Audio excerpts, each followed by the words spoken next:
মৃত্যু কত প্রকার? মৃত্যু কিন্তু 3 প্রকার। কি কি?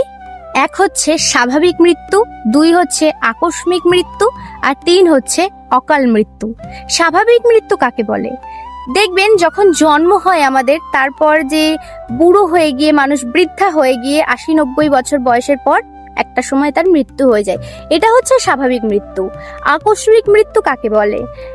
রোড অ্যাক্সিডেন্টে মৃত্যু হওয়া, সাপে দংশন করলে মৃত্যু হওয়া, কারেন্টে শর্ট খেলে মৃত্যু হওয়া, এগুলো হচ্ছে আকস্মিক মৃত্যু।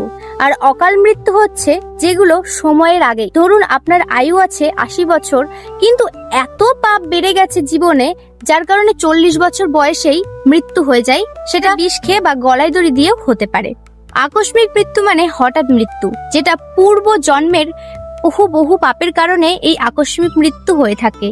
কিন্তু অকাল মৃত্যু হচ্ছে এই জন্মেই অত্যাধিক পরিমাণে পাপ হওয়ার কারণে কিন্তু ফাঁসি হয়ে যাচ্ছে, অর্থাৎ যেভাবেই হোক অকাল মৃত্যু ঘটছে।